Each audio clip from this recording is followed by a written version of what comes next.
Review किया था तो बोल रहे थे कि यादव और मुस्लिम का वोट मुझे ही मिलेगा, खास करके यादव का वोट। अब वो कोई जाति की लड़ाई लड़ना चाहते हो, कोई पार्टी की लड़ाई लड़ना चाहते हो, कोई वो अपनी व्यक्तिगत खुन्नस निकालना चाहते हो, ये सभी को मालूम है कि इस बिहार में बीजेपी की बी टीम एक है जो सीधे नहीं लड़ पाती है राष्ट्रीय जनता दल से, तो एक निर्दलीय लोग को लड़ा देते हैं लोग, कोई एआईएम जैसे दल को लड़ा देते हैं लोग। इसलिए बड़ा मुद्दा है कि अगर स्थानीय रूप से अगर कोई नहीं रहेगा तो यहाँ की समस्या नहीं समझेगा। कोई बाढ़ग्रस्त इलाके का वो सम्राट चौधरी जी और मुरेठा चौधरी जी, जिनके जी में पूरे बिहार की जनता को और नेताओं को गाली। आप बक्सर के इलाके में 5 स्वास्थ्य उपकेंद्रों पे चले जाएं, अगर वहां स्टाफ नहीं मिलेंगे, दवाई नहीं मिलेंगे, तो इस बात को मीडिया के जरिए हाईलाइट करिए कि पूर्व कृषि मंत्री झूठ बोल रहे थे। मुख्यमंत्री कहीं भी जा रहे हैं तो कह रहे हैं कि 2005 के पहले क्या स्थिति थी, थोड़ा वो भी याद कर लीजिएगा आप लोग वोट देने से पहले। मुख्यमंत्री जी के ही राज में मुजफ्फरपुर बालिका गृह कांड हुआ, याद के चलते तो हार रहे हैं चुनाव, वो तीसरे नंबर के दल बन गए। अब तो मानसिक रूप से उनको कुछ याद नहीं रहता, अब वो तो उनकी इलाज की जरूरत है। मैं तो मांग करता हूं कि बिहार की जनता एक आंदोलन करे कि राज का, जब एक चपरासी मानसिक रूप से विक्षिप्त एक चपरासी नहीं बन सकता, वह राज का मुख्यमंत्री कैसे हो गया। मैं अभी मौजूद हूँ बक्सर में, और बक्सर में हमारे साथ बात करने के लिए बैठे हुए हैं पूर्व बिहार सरकार के मंत्री और इंडिया गठबंधन के उम्मीदवार सुधाकर सिंह जी। IBN 7 भारत में आपका स्वागत है। सभी को नमस्कार। कैसी तैयारियां चल रही है? लोकतंत्र के महापर्व राजनीतिक दलों के द्वारा चलाए जाते हैं, और राजनीतिक दल के तौर पर इंडिया गठबंधन और राष्ट्रीय जनता दल का मैं उम्मीदवार हूं। स्वाभाविक है कि उम्मीदवार से ज्यादा प्रभावी भूमिका पार्टी की भूमिका होती है, और पार्टी जिस स्तर पे बिहार में हम लोग लड़ रहे हैं, आपको देख रहे होंगे कि एनडीए में बहुत छटपटाहट है। प्रधानमंत्री जी और मुख्यमंत्री जी बिहार में मुद्दे पर नहीं बात करके गैर जरूरी सवालों को आगे बढ़ा रहे हैं। जाहिर सी बात है कि सत्तारूढ़ दल एनडीए भाजपा के पास कोई भी काम का मुद्दा नहीं है जिसके आधार पर वोट मांग सके। वह अपने को लड़ाई में बिहार में मान भी नहीं रहे हैं, और बक्सर उसमें भी एक क्षेत्र ऐसा है जहां वो खुद लड़ाई से बाहर हैं। उनके तो उस पार्टी के 3 धड़े आपस में दावा कर रहे हैं कि असली भाजपा वो है, तो वो पहले तय कर लें कि नकली कौन है असली कौन है, तब न लड़ेंगे हम लोग से चुनाव। हमारी तैयारी, पार्टी की तैयारी बहुत आगे है। आप ये कह रहे हैं, मगर वो लोग तो दावा करते हैं कि हम लोग 40 में 40 जीत रहे हैं। 40 इसलिए जीतने का वो दावा कर रहे हैं, वो ख्याली पुलाव है जो पहले 39 जीते थे। लेकिन बिहार तो पूछ रहा है ना कि 39 जीत कर दिल्ली में जाकर क्या किया बिहार के लिए। क्या विशेष राज्य का दर्जा आपने दिलवा पाया दिल्ली, या कोई विशेष पैकेज बिहार को दिलवा पाए आप दिल्ली से, या शिक्षा के क्षेत्र में कोई बदलाव के लिए आप कोई सेंट्रल यूनिवर्सिटी खोल पाए, या एम्स आपने खोल पाए। तो सवाल यह है कि केवल 39 मांग रहे हैं इस बिहार की जनता से, किस काम के एवज में। दूसरी तरफ तेजस्वी यादव के नेतृत्व में जो 17 महीने हमने सरकार चलाया, 5 लाख पक्की नौकरी हमने देने का काम किया, जितने स्कूल और हमारे स्वास्थ्य केंद्र बंद पड़े थे गांव के स्तर पे, उसको हम लोगों ने शुरू किया। और हमारी लड़ाई बड़ी लड़ाई थी, हमने मंडी कानून और मिनिमम सपोर्ट प्राइस की गारंटी की मांग कर रहे थे, जिस पर मैं कृषि मंत्री के तौर पर इस्तीफा दिया। आज इंडिया गठबंधन उसको मान लिया देश में कि हम लोग जब सरकार बनाएंगे देश में, तो हम लोग मिनिमम सपोर्ट प्राइस की गारंटी देंगे किसानों को। ये लड़ाई है, इस लड़ाई में भारतीय जनता पार्टी और इंडिया कहाँ टिक रही है। अब ये कह रहे हैं 17 महीने में जो रोजगार देने के, सम्राट चौधरी लगातार अब तेजस्वी यादव पर हमलावर हैं, कह रहे हैं कि उनके पास जो विभाग थे उनमें कितने वो रोजगार दिए हैं वो तो पहले बता दें। वो सम्राट चौधरी जी और मुरेठा चौधरी जी, जिनके जी में पूरे बिहार की जनता को और नेताओं को गाली बकने के सिवा कोई काम नहीं। सभी को मालूम है कि हमारे स्वास्थ्य उपकेंद्र जो गांव की जो ढांचागत सुविधाओं में सबसे अब घोर अभाव था, वहां पे तेजस्वी जी ने हर पंचायत स्तर पे 2 स्टाफ, कहीं 3 स्टाफ दिए।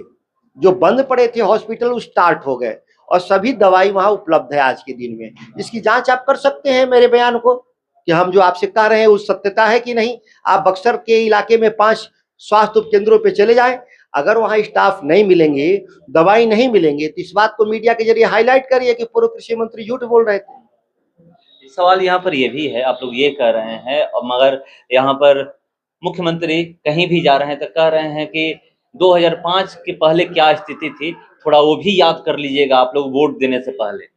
मुख्यमंत्री जी के ही राज में मुजफ्फरपुर बालिका गृह कांड हुआ, जहां अनाथ बच्चियों के साथ रेप हुआ।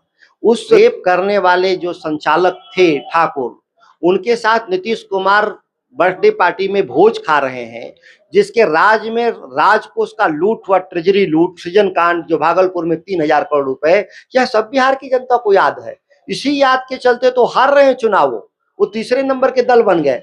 अब तो मानसिक रूप से उनको कुछ याद नहीं रहता, अब वो तो उनकी इलाज की जरूरत है। मैं तो मांग करता हूं कि बिहार की जनता एक आंदोलन करे कि राज का, जब एक चपरासी, मानसिक रूप से विक्षिप्त एक चपरासी नहीं बन सकता, वह राज का मुख्यमंत्री कैसे हो गया। यहाँ पर अगर हम लोग बक्सर की बात करें तो ददन पहलवान आपको कितना नुकसान कर रहे हैं? ये कोई पहलवानों की लड़ाई नहीं है अखाड़े की, यह लोकतंत्र का अखाड़ा है, जिसमें दलीय आधार पे, वैचारिक आधार पे वोट पड़ेंगे। बिना वैचारिक आधार, बिना दल के लोगों को कौन पूछता है। अब वो क्या कर रहे हैं मैं उनके बारे में नहीं जानता, मुझे कोई नुकसान नहीं। मैं इंटरव्यू किया था तो बोल रहे थे कि यादव और मुस्लिम का वोट मुझे ही मिलेगा, खास करके यादव का। अब वो कोई जाति की लड़ाई लड़ना चाहते हो, कोई पार्टी की लड़ाई लड़ना चाहते हो, कोई वो अपनी व्यक्तिगत खुन्नस निकालना चाहते हो, ये सभी को मालूम है कि इस बिहार में बीजेपी की बी टीम एक है जो सीधे नहीं लड़ पाती है राष्ट्रीय जनता दल से, तो एक निर्दलीय लोग को लड़ा देते हैं लोग, कोई एआईएम जैसे दल को लड़ा देते हैं लोग। तो बिहार की जनता तो भली बात परिचित है ऐसे स्वभाव वाले लोगों से, जो चुनावी राजनीति में टांग अड़ाते हैं केवल भाजपा को जिताने के लिए। ऐसे लोगों को पहचानती है जनता, जनता दिखेगी। अब बक्सर के हैं और बक्सर के लोग बाहरी भीतरी का बहुत बड़ा मुद्दा बीजेपी में छिड़ा हुआ है कि यहीं के उम्मीदवार होने चाहिए, यहीं के सांसद होने चाहिए, तब बक्सर का विकास हो पाएगा। क्या इसको लेकर के जनता इस बार वोट करेगी? देखिए, ये बड़ा मुद्दा है, इसलिए बड़ा मुद्दा है कि अगर स्थानीय रूप से अगर कोई नहीं रहेगा तो यहाँ की समस्या नहीं समझेगा। कोई बाढ़ग्रस्त इलाके का जनप्रतिनिधि सूखा क्षेत्र इलाके में आएगा तो वो जोड़ ही नहीं पाएगा अपनी समस्या से। वो तो बाढ़ग्रस्त इलाके से आया है, वो बाढ़ बचाव की बात करेगा, जबकि ये तो इलाका सूखा प्रभावित इलाका है, तो सुखाड़ कैसे खत्म हो इस पर बात करना चाहिए। तो इसलिए वो कहना ठीक है लोगों का कि कोई ना कोई स्थानीय आदमी होना चाहिए, जहाँ के विश्वामित्र जी से लेकर वीर कुंवर सिंह तक, शेरशाह सूरी से लेकर के तमाम बड़े हमारे स्टॉलवर्ड हमारे रहे समाज के नेता, वहां पर ये बाहर से आने की क्या जरूरत है। एक सवाल ये भी है कि बक्सर लोकसभा में लोग कहते हैं कि 10 साल अश्विनी चौबे काम नहीं किए हैं, जो भी उनसे नाराज हैं या जो भी लोग हैं। क्या आप भी उसी चीज को बता रहे हैं कि वो 10 साल काम नहीं किए हैं, विफलताओं को बता रहे हैं? आप ये हमको बताइए कि अश्विनी चौबे कोई काम किए हों तो हिसाब देंगे ना।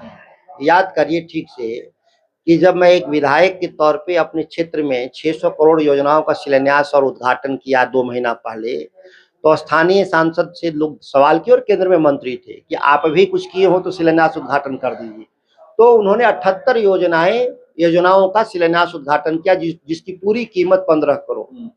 तो एक सांसद 15 करोड़ का काम का शिलान्यास उद्घाटन करता है और एक हम विधायक के तौर पे 600 करोड़ एक छोटे से क्षेत्र में करते हैं। तो इससे अंतर आपको समझ में आ जाएगा कि उन्होंने क्या किया है क्या नहीं किया है। केंद्र में बहती रहती, किस विभाग के मंत्री हैं आपको जानकारी है? नहीं बता पा रहे हैं मीडिया के बंधु होते हुए कि कोई काम करेंगे तब ना याद रखिएगा। जो निकम्मा नाकाबिल हो सकते क्यों आप याद रखिएगा। इससे जाहिर है कि किस कदर निकम्मा थे कि कोई ये नहीं जान पाया किस विभाग के मंत्री हैं। अब इससे बड़ा उदाहरण नहीं हो सकता। भी इस राज्य इस जिले के लोग नहीं बता पा रहे किस विभाग के मंत्री हैं, तो इससे ज्यादा मैं क्या बोलूं उन पर। एक आखिरी सवाल, 2-3 दिन पहले तेजस्वी यादव खुद पूर्णिया में बोले कि या तो आप इंडिया गठबंधन के वोट करो और नहीं तो जहां पर निर्दलीय उम्मीदवार खड़े हैं एनडीए को वोट दे दो। उन्होंने कहा ना कि इंडिया गठबंधन को वोट दो, ये कहा कि नहीं कहा? ये अपने लिए तो वोट मांग लिया। और दूसरी बात उन्होंने कहा कि निर्दलीय क्यों दे रहे हो, क्योंकि निर्दलीय जीतेंगे और सुबह ही एनडीए में शामिल हो जाएंगे। तो जब एनडीए में वो शामिल ही हो जाएगा और हमको आप वोट नहीं दे रहे हैं तो फिर क्यों क्या देने की जरूरत है निर्दलीय वोट। बिहार में आप देखे होंगे, मेरे बगल में बहुजन समाज पार्टी का एक आदमी जीता और सुबह ही वो चला गया जब भाजपा में शामिल हो गया। तो ये जो निर्दलीय जो है राजनीति जो करते हैं बिना दल का, बिना सिद्धांत का, बिना नीति का, तो ये भाजपा को सीधे वोट देंगे जाके कल। तो ऐसे लोग को वोट देने से क्या फायदा है। तो देखिए, बता रहे हैं जो तेजस्वी यादव के बयान पर बवाल मचा हुआ है, कह रहे हैं कि क्यों वो कह रहे हैं कि अगर आपको देना है तो वोट इंडिया गठबंधन की ही दो और नहीं देना है तो एनडीए को दो, अगर निर्दलीय को देते हो तो कल जाकर एनडीए में मिल ही जाएंगे। तो देखते हैं कि क्या होता है। बक्सर लोकसभा की जनता इस बार किसको दिल्ली भेजती है। फिलहाल इसको इतना ही, बने रहिए हमारे साथ। नमस्कार।